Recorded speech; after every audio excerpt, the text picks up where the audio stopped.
नमस्कार दोस्तों, स्वागत है आप सभी का हमारे यूट्यूब चैनल कृष्णा चंद्र। आज है 19 जुलाई और हम पढ़ने जा रहे हैं करंट अफेयर। तो देखते हैं आज का पहला प्रश्न। नोमैटिक एलिफेंट 2023 अभ्यास भारत और किस देश के बीच शुरू हुआ है? इसका सही उत्तर है option B, Mongolia. Nomadic elephant 2023 अभ्यास भारत और मंगोलिया देश के बीच शुरू हुआ है। नोमैटिक एलिफेंट यह भारतीय और मंगोलियाई सेनाओं के बीच एक संयुक्त सैन्य अभ्यास है। 2023 में इसका 15वां संस्करण आयोजित किया जा रहा है। यह सैन्य अभ्यास 17 से 31 जुलाई तक मंगोलिया के उलान बटोर में आयोजित होगा। इसका 14वां संस्करण हिमाचल प्रदेश के बकलोह में अक्टूबर 2019 में आयोजित हुआ था। इस अभ्यास में आतंकवाद विरोधी अभियानों पर केंद्रित है। देखते हैं आगे। अब बात आई है मंगोलिया की, तो मंगोलिया के बारे में। मंगोलिया की राजधानी क्या है? उलान बटोर। यहाँ की करेंसी क्या है? तुगरिक। यहाँ के राष्ट्रपति कौन है? उखनागिन खुरेलसुख। देखते हैं आगे। अब कुछ प्रमुख युद्धाभ्यास के बारे में। 7वां अजय वारियर 2023 भारत और यूके के मध्य हुआ था। कोप इंडिया 2023 भारत और अमेरिका के मध्य। 10वां सिलिनेक्स 2023 भारत और श्रीलंका के मध्य। और एफिनडेक्स 2023 भारत अफ्रीकी महाद्वीप और फ्रेंजेक्स 2023 भारत और फ्रांस के मध्य। कोंकण एक्स 2023 भारत और यूके के मध्य। 13वां बोल्ड कुरुक्षेत्र 2023 भारत और सिंगापुर के मध्य आयोजित हुआ है। अगला प्रश्न है, दलीप ट्रॉफी 2023 का खिताब किसने जीता है? सही उत्तर है दक्षिण क्षेत्र ने। दलीप ट्रॉफी किस खेल से संबंधित है? तो दलीप ट्रॉफी क्रिकेट के खेल से संबंधित है। 2023 में इसका 60वां संस्करण आयोजित हुआ है। इसका पहला संस्करण 1961 से 62 में हुआ था। भारत की प्रथम श्रेणी क्रिकेट की प्रतियोगिता है। इसका आयोजन 28 जून से 16 जून 2023 तक हुआ। इसमें चैंपियन 2023 दक्षिण क्षेत्र हैं जो 14वां खिताब जीता है। रनर अप 2023 पश्चिमी क्षेत्र से हैं। सर्वाधिक रन प्रभसिमरन सिंह ने जो उत्तर क्षेत्र से बिलोंग करते हैं। और सबसे ज़्यादा विकेट किसने लिया है? सौरभ कुमार ने जो मध्य क्षेत्र से बिलोंग करते हैं। आगे देखते हैं क्रिकेट से संबंधित कुछ महत्वपूर्ण trophy. Deodhar trophy, CK Naidu trophy, Irani trophy, Ranji trophy, GD Birla trophy, Rohinton trophy और झांसी की रानी ट्रॉफी, ये सभी ट्रॉफी क्रिकेट से संबंधित हैं। अब देखिए क्रिकेट पर कंट्रोल कौन करता है? तो बीसीसीआई। इसका फुल फॉर्म है board of control for cricket in India. यह भारत में क्रिकेट की राष्ट्रीय शासी निकाय है। इसका मुख्यालय कहाँ है? मुंबई में वानखेड़े स्टेडियम में। इसकी स्थापना कब हुई है? दिसंबर 1928 में। इसके अध्यक्ष कौन है? रोजर बिन्नी। इसके उपाध्यक्ष कौन है? राजीव शुक्ला। देखते हैं आगे अगला प्रश्न। बहुआयामी गरीबी सूचकांक 2023 के अनुसार भारत में 15 सालों में कितने लोग गरीबी रेखा से बाहर आए हैं? सही उत्तर है ऑप्शन ए, 415 मिलियन लोग जो गरीबी रेखा से बाहर आए हैं। संयुक्त राष्ट्र विकास कार्यक्रम और ऑक्सफोर्ड गरीबी और मानव विकास पहल द्वारा वैश्विक बहुआयामी गरीबी सूचकांक 2023 जारी किया गया है। यह प्रत्यक्ष रूप से किसी व्यक्ति के जीवन और कल्याण को प्रभावित करने वाले स्वास्थ्य, शिक्षा एवं जीवन स्तर के परस्पर संबंधित अभावों को मापता है। इस आधार पर देखा गया है कि लगभग 415 मिलियन लोग जो गरीबी रेखा से बाहर आए हैं। अब देखते हैं 2023 के प्रमुख सूचकांक में भारत का स्थान। वैश्विक प्रतिस्पर्धात्मक सूचकांक 2023 में भारत का स्थान 40वां है और जेंडर गैप रिपोर्ट 2023 में भारत का स्थान 127वां है। चुनावी लोकतंत्र सूचकांक 2023 में भारत का स्थान 108 है और वर्ल्ड हैप्पीनेस इंडेक्स 2023 में भारत का स्थान 126 है। अंतर्राष्ट्रीय बौद्धिक संपदा सूचकांक 2023 में भारत का स्थान 42 है। भ्रष्टाचार धारणा सूचकांक 2022 में 85 और हैंडे पासपोर्ट इंडेक्स 2023 में 85। ग्लोबल फायर पावर इंडेक्स 2023 में भारत का स्थान चौथा है। देखते हैं अगला प्रश्न। अगला प्रश्न है एशियाई एथलेटिक्स चैंपियनशिप 2023 में भारत ने कौन सा स्थान हासिल किया है? सही उत्तर है भारत ने तीसरा स्थान हासिल किया है। एशियाई एथलेटिक्स चैंपियनशिप 2023 में भारत ने कुल 27 पदक जीतकर प्रतियोगिता में तीसरा स्थान प्राप्त किया है। थाईलैंड के बैंकॉक में इस चैंपियनशिप का आयोजन किया गया था। भारत ने 6 गोल्ड मेडल, 12 सिल्वर मेडल और 9 ब्रॉन्ज मेडल जीते हैं। एथलीट ज्योति यारा जी ने महिलाओं की 100 मीटर दौड़ में गोल्ड मेडल और 200 मीटर दौड़ में भी सिल्वर मेडल जीता है। अब देखते हैं और किन खिलाड़ियों ने गोल्ड मेडल जीता है। तो तजिंदर सिंह तूर ने 60 फुट में गोल्ड मेडल जीता है। ज्योति यारा जी ने हर्डल रेस में, अब्दुल्ला अबूबकर ने ट्रिपल जंप में और पारुल चौधरी ने स्टीपल चेंज में, अजय कुमार सरोज ने दौड़ में गोल्ड मेडल जीता है। राजेश रमेश, ऐश्वर्या कैलाश मिश्रा, अमोद जैकब और शुभा वेंकटेशन की मिश्रित 4x400 मीटर रिले टीम में इन्होंने गोल्ड मेडल जीता है। अब देखते हैं इस टेली के अनुसार सबसे ज़्यादा गोल्ड मेडल जीतने वाला देश है जापान, और दूसरे स्थान पर है चीन जिसने 8 मेडल जीते हैं, और इंडिया तीसरे स्थान पर 6 मेडल, श्रीलंका है चौथे स्थान पर 3 गोल्ड मेडल, और कतर है 5वें स्थान पर 2 गोल्ड मेडल जीते हैं।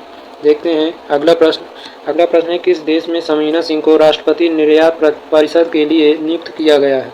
सही उत्तर है ऑप्शन सी, अमेरिका।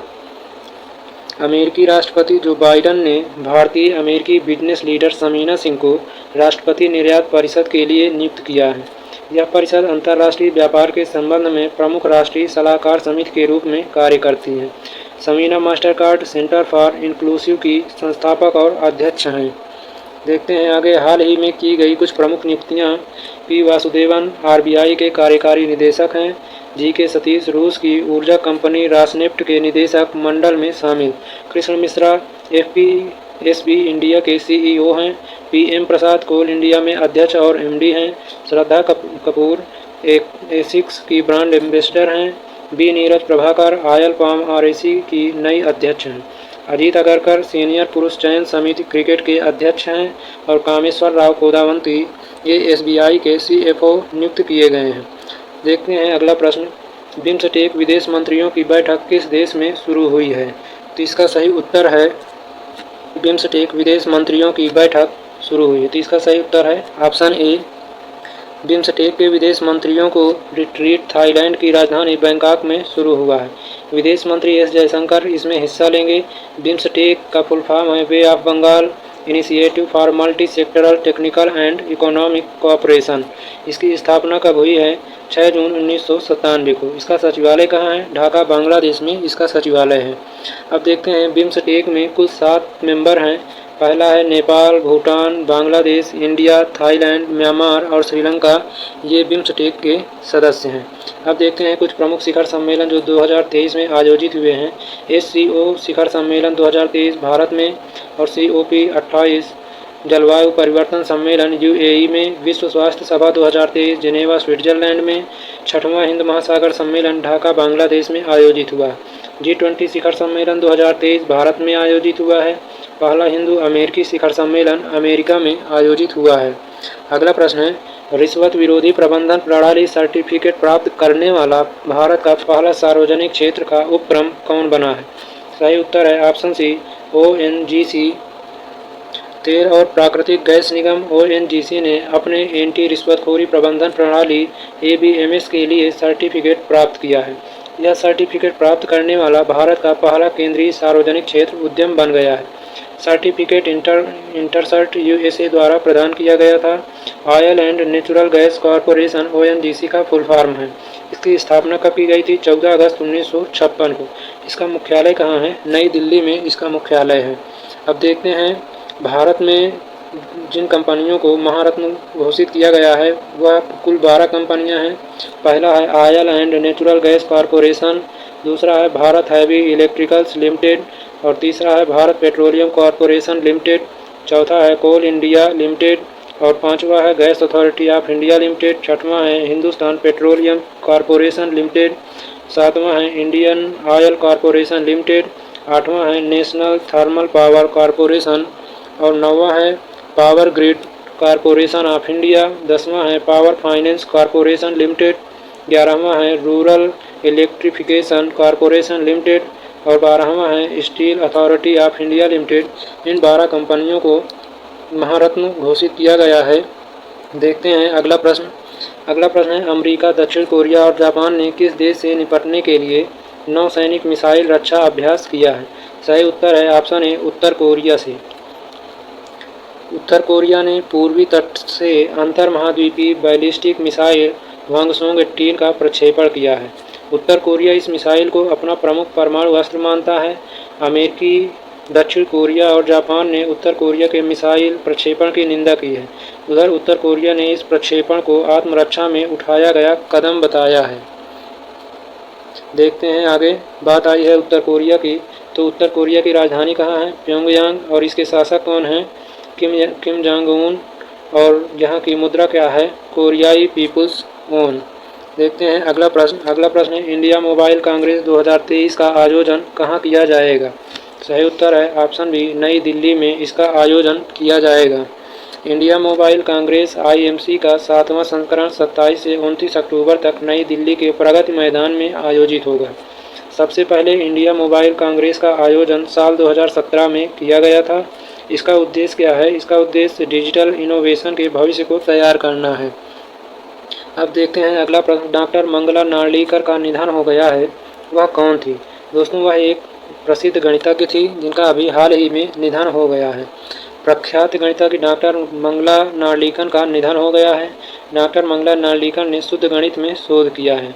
अब देखते हैं हाल ही में जो निधन हुए हैं, वीर देविंदर सिंह पंजाब के पूर्व डिप्टी स्पीकर हैं, प्रकाश सिंह बादल पंजाब के पूर्व मुख्यमंत्री और तारिक फतेह पाकिस्तानी कनाडाई पत्रकार हैं।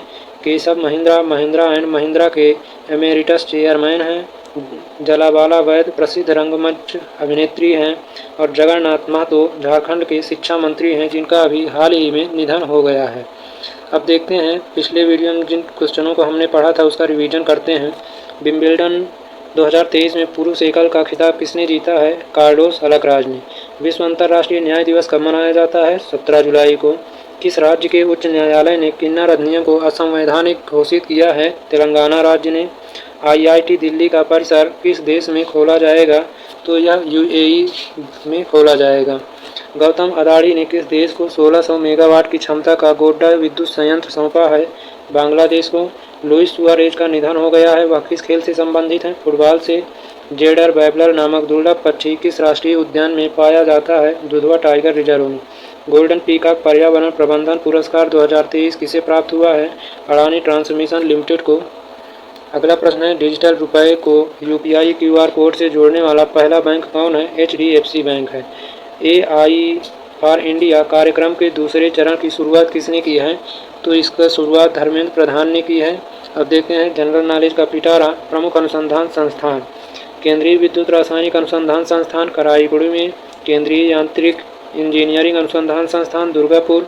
केंद्रीय नमक व समुद्री रसायन अनुसंधान संस्थान भावनगर में। भारतीय राष्ट्रीय राजमार्ग प्राधिकरण नई दिल्ली में। राष्ट्रीय भू भौतिकी अनुसंधान संस्थान हैदराबाद में और केंद्रीय नारियल अनुसंधान संस्थान कासरगोड में। केंद्रीय आलू अनुसंधान संस्थान शिमला में। दृष्टि विकलांग हेतु राष्ट्रीय संस्थान देहरादून में है। अब देखते हैं आज का प्रश्न, नोमैडिक एलिफेंट 2023 अभ्यास भारत और किस देश के बीच शुरू हुआ है? ये 4 ऑप्शन दिए गए हैं, अमेरिका, मंगोलिया, जापान और इंडोनेशिया। इसमें से आपको सही उत्तर का चयन कर कमेंट बॉक्स में बताना है। तो आज की वीडियो में बस इतना ही। अगर वीडियो अच्छा लगता है तो लाइक कीजिए, सब्सक्राइब कीजिए एवं शेयर कीजिए। तो आज की वीडियो में बस इतना ही, मिलते हैं अगली वीडियो में। जय हिंद।